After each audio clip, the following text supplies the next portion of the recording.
Hey, what's up guys? I'm BTC. Overwatch has a brand new character, Moira. She is a talent scientist who is a support healer in-game. She has some really interesting abilities, and the way that they interact with other stuff can be a little bit on the tricky side. So in this video, what I'm going to do is I'm going to go through all of Moira's different interactions with other characters and other abilities, and we're going to do some myth busting, and I'm going to show you all the different stuff that you need to know about the character.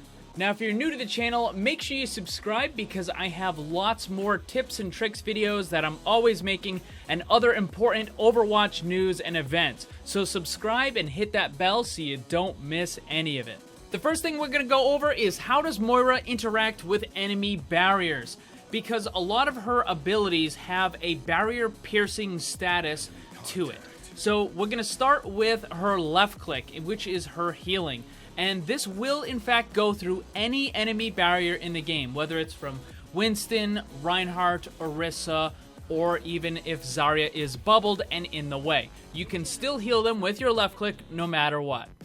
So the next thing is Moira's primary damaging ability. This is going to be her right click. It's an auto lock on, and it will try to target any of the enemies that are behind the barrier, but it will deal the damage to the barrier first, and if it's Zarya, it will try to remove that little bubble effect as well. Now, something that I noticed that was really interesting is that if you are targeting an enemy behind the barrier, it will actually show an attack animation, like you can see the stuff coming out of Moira's attack trying to get to and damage the enemy.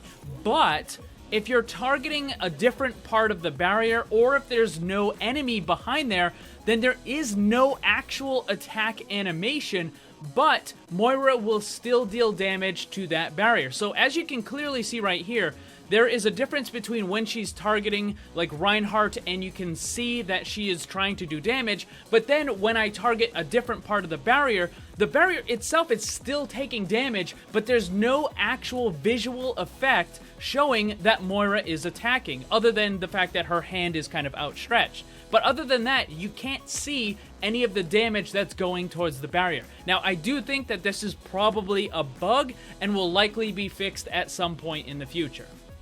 The next thing to check is the Biotic Orb ability. Both the healing and the damage versions function exactly the same in regard to the barriers.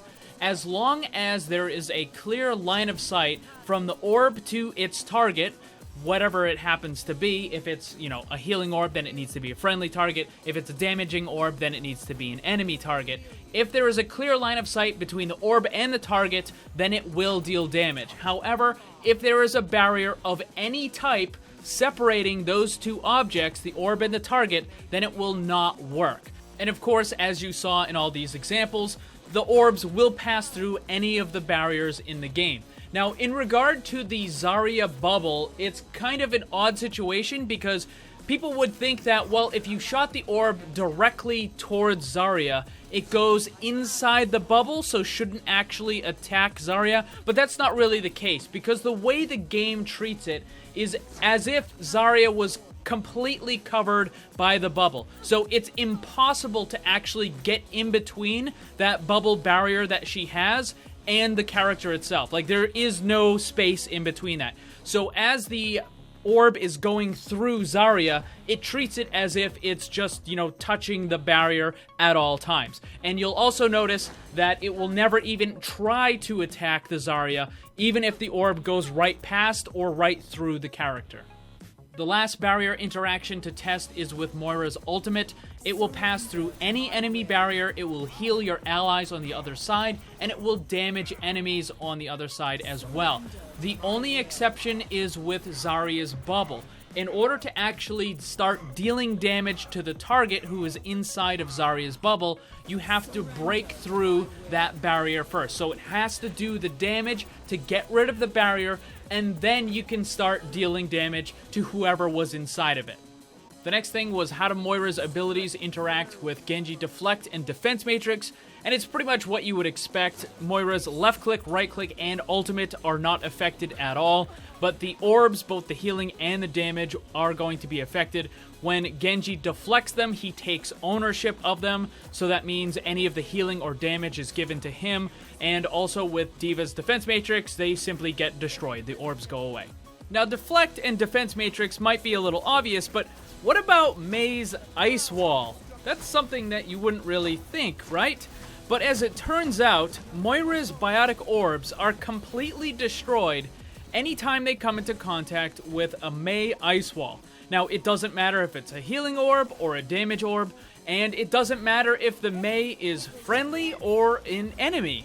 If there is an ice wall on the map, and any of the Biotic Orbs come into contact with it, they are instantly destroyed as if they were getting removed by D.Va's Defense Matrix. I have no idea if this is intended or accidental, maybe it's a bug, but for while it is in the game, a Mei Ice Wall is actually a pretty good counter to Moira's Biotic Orbs. And unfortunately, it means that your teammates who play Mei are actually going to be disrupting you as well. The next major interaction to test is with the Fade ability. So, Fade is essentially a supercharged version of Reaper's Wraith form. It does everything that Wraith form can do, except a lot better. So you have absolute complete invulnerability while you're using it. You also have invisibility, which is better than what Sombra has, because you cannot be detected at all.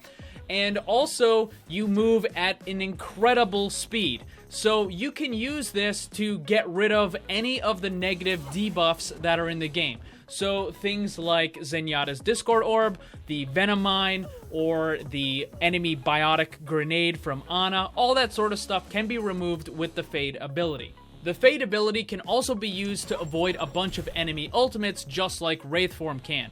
So if you get stuck by an enemy Tracer using Pulse Bomb, you can just Fade and it will drop the bomb to the ground. If you get trapped inside of a Zarya Graviton, then you can Fade and escape that as well. If a D.Va uses her ult or a Junkrat uses their ult, you can time your Fade to completely avoid all of the damage from the enemy ultimates. Now, just like Wraith form, there are two odd interactions that Fade has. So the first one is going to be Orissa's Halt. You actually can be acted upon in your Fade by the Halt. So if it goes off near you, then it will pull you towards the Halt, even if you are in the Fade. So you're not supposed to be acted upon by anything, but Orissa's Halt still will move you, which is kind of interesting. I don't know if it's a bug or if it's intended. Now, the other thing is, of course, Junkrat's Steel Trap. Now, if you're using Fade, you can travel right over the trap and nothing will happen. But if you actually do get trapped inside of it and you use your Fade, you will not be able to escape, just like Wraith form. The next thing to test is just how good is the healing from Moira's ultimate. And as it turns out, it's almost as good as Zenyatta's Transcendence. Not quite, but still pretty darn good. So, first, it's not going to have any effect on the one-time damage enemy ultimates like Tracer, D.Va, or Junkrat, only the damage over time ultimates. So as it turns out, the healing from Moira's ultimate will completely negate the damage being dealt from the ultimate of a Genji, a Reaper, or a Soldier 76. It will basically keep them alive for the entire duration of the enemy ultimate. Now, for Hanzo's ult, it kinda works a little at first, but eventually the Hanzo ultimate will overpower and kill off your teammates. So as long as your team isn't just standing in it, or if they're not trapped in it, and you start to heal them and they get out, they should be fine. Now, as far as Pharah's ultimate, Moira has absolutely no chance. Even Transcendence can't keep your team alive for that, so Moira's not gonna work either. Now, another minor interaction that is probably pretty obvious is the fact that Ana's Biotic Grenade will in fact amplify Moira's healing.